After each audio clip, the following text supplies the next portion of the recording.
Gobernador, buenas noches, gracias por el contacto. Buenas noches, ¿cómo andan?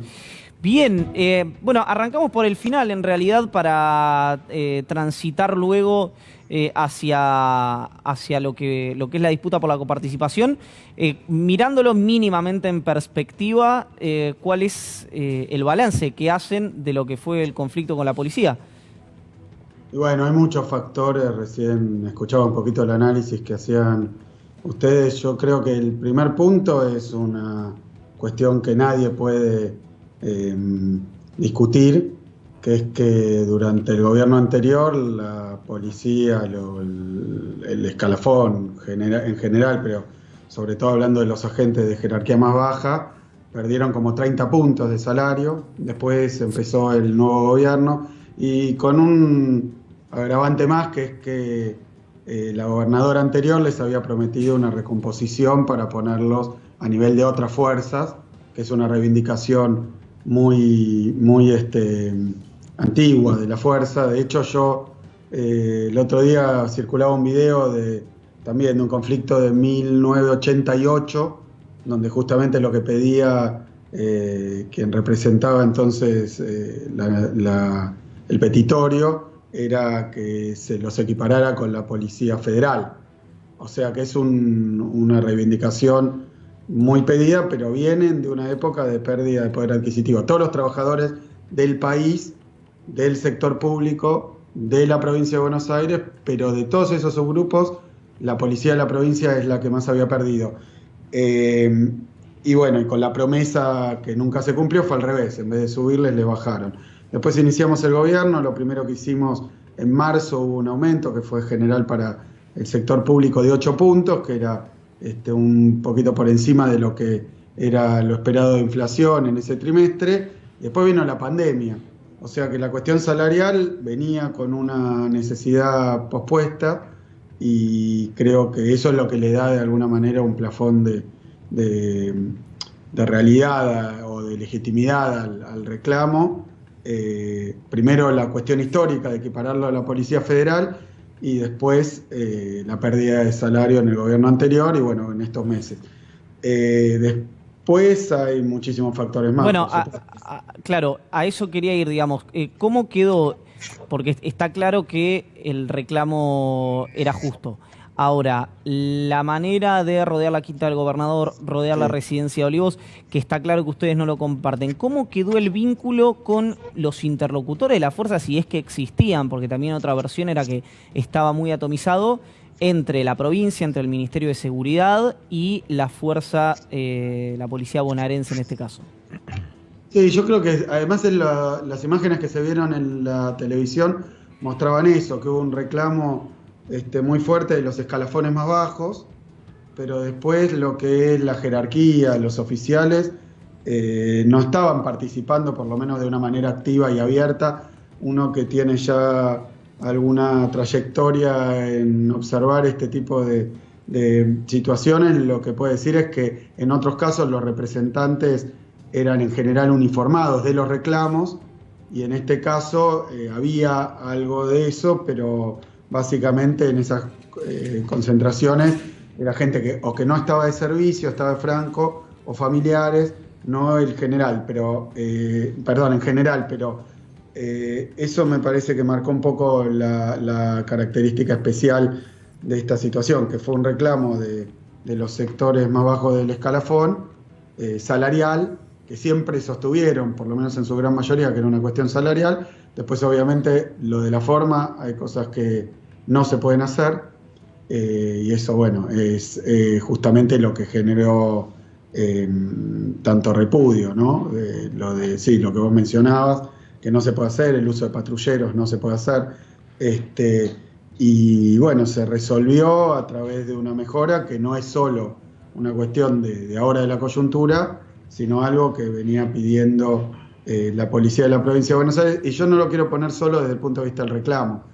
Nosotros vinimos acá a hacer una transformación de la seguridad en la provincia que no se hace mucho tiempo, pero una precondición es que los salarios sean algo que se pueda por lo menos decir sin tener que taparse la cara, ¿no? Gobernador, buenas noches, Fernando. Si no es muy difícil reclamarle todo lo que uno quiere esperar y la sociedad misma de la policía de la provincia de Buenos Aires o de cualquier policía, si los salarios son imposibles de formular en comparación con cualquier parámetro. Gobernador, buenas noches. Fernando Soriano lo saluda. En relación con las formas de la protesta, le quería preguntar, porque además uno de los puntos que habían puesto como prioridad los que reclamaban era que no hubiera sanciones. En relación con las formas, digo, esta protesta armada, con armas de la democracia y patrulleros, ¿puede haber sanciones para los policías que participaron de esta protesta? Y la segunda pregunta es si usted está a favor o cree, porque la biblioteca en este sentido está dividida, incluso dentro del propio gobierno, según entiendo, ¿usted cree que la sindicalización puede aportar, digamos, una discusión un poco más horizontal sobre los reclamos de los trabajadores o de los policías en tanto trabajadores? Nosotros cuando llegamos jerarquizamos dentro del Ministerio de Seguridad un área que estaba muy olvidada, que tiene que ver con el bienestar de la fuerza, donde hay diferentes mecanismos por los cuales los efectivos se pueden expresar y comunicar sus necesidades. La cuestión de la sindicalización, que se viene discutiendo hace tanto, por ahora lo que hay claramente es un fallo de la Corte Suprema que lo impide. O sea que hoy la jurisprudencia dice que no se puede, más allá de opiniones.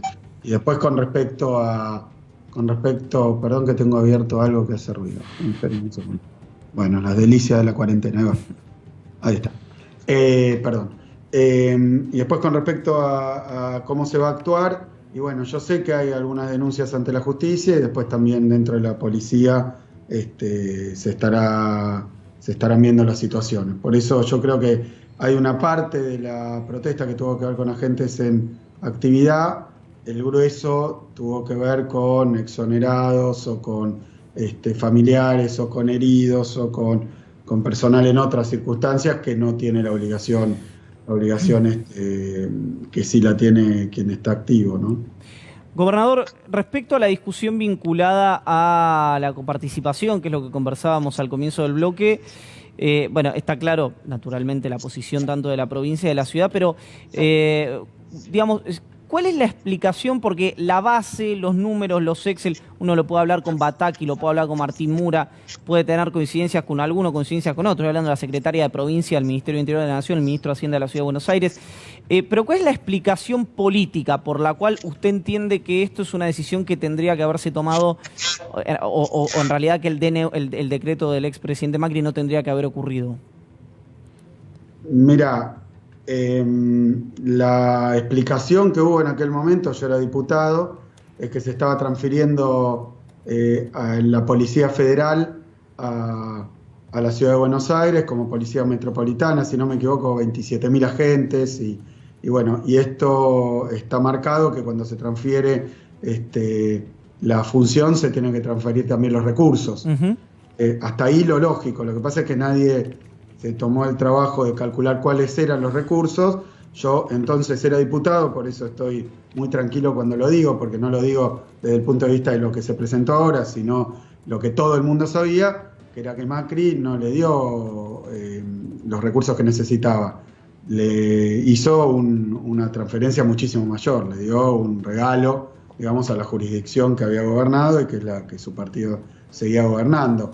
Eso está bastante establecido, a punto tal que anda circulando por ahí los videos, pero yo lo vi en aquel momento, me lo acuerdo en vivo, que el que era ministro de Interior, Frigerio, dijo que iba a haber que corregir el porcentaje de los recursos que se le transferían a la ciudad porque estaban por encima de lo necesario para sostener a la policía de la ciudad.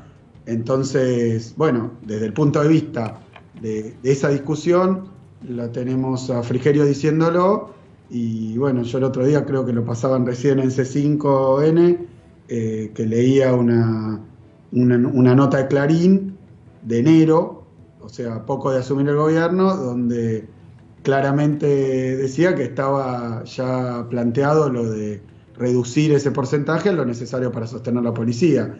El resto era la jurisdicción más rica, darle recursos de más, cuando si la nación está dispuesta a repartir recursos de su propia coparticipación, porque esto no es algo de las demás provincias, de de la de Buenos Aires ni de ninguna otra, pero eso que le dio la ciudad, si era para la seguridad, bueno, está bien que le dé lo justo y necesario. Ahora, por encima de eso, creo que estaba planteado y la verdad que es medio extraño lo que se está discutiendo porque no escuché a nadie defender ese número de lo que le pasó a Macri en un decreto simple y sin ningún estudio que lo justificara o lo acompañara. Es decir, que había una transferencia adicional. No lo pongo en mis palabras, lo pongo en palabras de Frigerio y digo lo que se viene discutiendo desde que cambió el gobierno, porque Frigerio había dicho se va a corregir, pero no se corrigió nunca. Porque bueno, porque la ciudad Macri la quería favorecer. Me parece que tampoco es algo que debamos ponernos a discutir y sea una polémica. Eso desde el punto de vista de la ciudad. Corresponden los recursos siempre y cuando guarden una proporción con el gasto que hay que hacer al respecto. Gobernador, respecto de eso, es interesante preguntarle, porque el planteo de las provincias viene siendo hay que rediscutir la manera en la que se reparte la coparticipación y en particular tienen el foco del planteo tiene que ver con cuáles son los impuestos que se coparticipan. Por ejemplo, toda la parte que tiene que ver con comercio exterior no se coparticipa. ¿Estaría de acuerdo usted en que se rediscuta esa masa de coparticipación? ¿Le parece viable esa discusión, por lo menos en el mediano plazo o en el corto plazo? Mirá, te hablo y de paso completo lo que planteaba. Que la ciudad le habían pasado de más es algo que el propio gobierno anterior parecía reconocer. Y que la provincia de Buenos Aires tiene, después de la gestión anterior, y hay que reconocerlo para ser justo, viene mucho más atrás, un problema estructural financiero, porque los recursos que le llegan de coparticipación y los que recaudan no alcanzan ni para pagar las cuentas básicas, creo que es algo obvio y evidente. O sea que en los dos casos, tanto lo que se le trae a la ciudad como lo que se le aporta a la provincia, es perfectamente justificable. Y ahí está terminado el tema, no hay mucho más para discutir. Después viene lo que vos planteabas o lo que uno siempre puede especular, si conviene aumentar los recursos que se participan, reducirlos. Y bueno, esas son decisiones que deben hacerse en el marco de una discusión más amplia, porque son, la verdad, debates que llevan muchísimo tiempo. En el caso de la provincia de Buenos Aires, en un momento, también en 1988, casualmente mencionaba esto de los policías en aquella ocasión, pero en 1988 a la provincia de Buenos Aires, de un zarpazo, le quitan, decía Alberto, 8 puntos de coparticipación, ahí la cuenta, pero bueno, por esa magnitud más o menos. Y a partir de ese momento, a la provincia, que es la provincia más grande en población, yo dije, es la provincia más rica también en generación de recursos y de riqueza y de valor, pero tiene un gobierno pobre. Hace muchísimo tiempo no paga ni las cuentas básicas. Entonces empiezan a ver estas disparidades que me parece que es interesante señalar por cómo se ha dado el debate. Uno va a la ciudad de Buenos Aires y ve que evidentemente estás en presencia de un gobierno rico, que se le ocurre hacer una cosa y la hace una después, puede charlarlo, cuestionarlo, pensando, pero en renglones absolutamente menores de su presupuesto gasta más que municipios enteros de la provincia de Buenos Aires. Cruza la General Paz y tenemos una provincia con calles de tierra, que le falta agua potable, cloaca, una provincia que le falta vivienda, que le falta todo. Entonces, esto tiene una evolución histórica que no lo quiero hacer larga, pero es claro, la provincia de Buenos Aires recibió muchísima migración interna, de hecho mucha gente que trabaja en la ciudad vive en la provincia, pero no vino acompañada de recursos. Entonces la proporción de la población que tiene, 40%, no tiene una relación directa con la coparticipación que recibe. Después se puede discutir un montón de cosas. Cuando la provincia se dio coparticipación, era con la idea de que en otras provincias se generaran posibilidades para que no hubiera migración hacia el conurbano, más específicamente. Hoy es clarísimo que si uno quiere darle, con cualquier criterio de igualdad, de equidad, a argentinos que viven de un lado y del otro de la General Paz, las mismas oportunidades, la misma infraestructura, las mismas condiciones de vida, por lo menos en lo que tiene que ver con infraestructura social básica, y la provincia de Buenos Aires necesita una masa de recursos enorme. Claro. En la ciudad de Buenos Aires todas las calles están asfaltadas. Bueno, en la provincia de Buenos Aires, mismo en el conurbano, ni hablar en el interior también. pero faltan muchísimas cosas. Entonces, no es una cuestión de plantearlo como competencia, creo que ahí se equivoca la Ciudad de Buenos Aires, no es una competencia, pero es evidente que en seguridad, en educación, en salud, en agua y saneamiento, en incluso acceso a la conectividad, porque eso también se discutió estos días con la pandemia. Acá hay muchísimas regiones de la de la provincia de Buenos Aires que tienen mala conexión a internet, que les falta muchísima inversión. Esa inversión hay que hacerla, porque si no, están mal repartidos los recursos, claro. Y hace demasiado tiempo. Gobernador, lo quiero llevar a un episodio que ocurrió el viernes pasado. El Senado de la provincia de Buenos Aires aprobó 41 pliegos de jueces y fiscales que usted había, mediante un decreto, mandado revisar, es decir, que el Ejecutivo podía revisar esos enviados en la gestión anterior. ¿Cómo se entiende esto y qué es lo que va a hacer el Ejecutivo a partir de ahora? Mira, la historia de esos pliegos es la historia de un escándalo, de una vergüenza. Esos pliegos son 42 pliegos que la anterior gobernadora eleva al Senado unos días antes de perder por, creo que en ese momento, 20 puntos, 18 puntos, las PASO. Lo que dice el procedimiento es que el gobernador debe enviar los pliegos al Senado, el Senado tiene que aprobarlos, después vuelve al gobernador, quien finalmente hace el nombramiento. Acá lo que pasó es que una gobernadora que estaba de salida, porque así se demostró los hechos, envió entre gallos y medianoche los pliegos, sabiendo que perdía las elecciones, como para decir, ya está, los puse ahí. Después el Senado, durante esos meses entre que los entregó agosto del año pasado y que la gobernadora terminó su mandato, no los aprobó, con mayoría del entonces oficialismo. ¿Por qué no los aprobó? Por este escándalo de que ya no era gobierno, ya el Ejecutivo había terminado, y mandar los pliegos a las apuradas era algo difícil de explicar. Quedaron ahí, ni bien asumimos, pedimos que esos pliegos volvieran al Ejecutivo para hacer que todavía no estaban a votación, pedimos que volvieran al Ejecutivo para que el Ejecutivo tomara la decisión que le corresponde democráticamente, y no lo hicieron nunca, y hará unas semanas el Senado los puso en el orden del día, disponiéndose a votarlo. Entonces yo lo que hice fue enviar por decreto una solicitud, lo hice muy respetuosamente, de que, teniendo en cuenta que esos pliegos habían sido elevados por una gobernadora que ya no está, y que cuando lo hizo ni siquiera mientras seguía los pudo aprobar, que volvieran. Y bueno, y eso, como todo, digamos, después iba a ser sometido a un reexamen, porque incluso entre esos 42 pliegos, uno de los que habían elevado es una persona que está presa.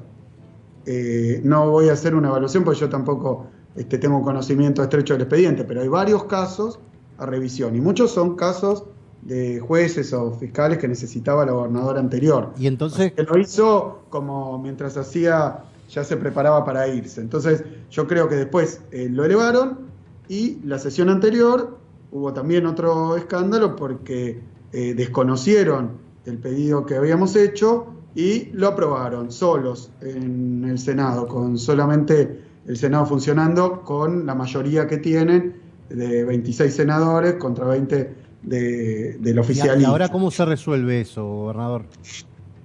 No, la verdad que tomaron una decisión tremendamente equivocada, que fuerza, como siempre, ¿no? Desde que Macri, y al poco tiempo de llegar, nombró por decreto 2 jueces en la Corte Suprema, demuestra que no es el respeto de las instituciones, de la democracia, del diálogo, el consenso y coso. No es eso. La verdad que es otra cosa. Gobernador, muchísimas gracias por el contacto, ha sido muy gentil. No, gracias a ustedes. Yo, ya que sacaron el tema, la verdad es que justo fue una semana muy accidentada, como de público conocimiento.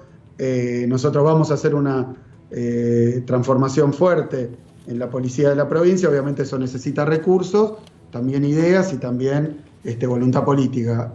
Ahora están las 3 cosas. Así que estamos en ese camino. Del punto de vista de esta decisión, tienen que explicarlo. La verdad que no pueden esconderse ahí abajo de las bancas, a hacer valer una mayoría cuando ya cambió la gobernadora. Y la verdad que lo queríamos hacer de una manera justa, lógica, razonable, de sentido común, y no. Aplicaron la soberbia de su mayoría. Axel Kicillof, gracias por el contacto. Gracias a ustedes.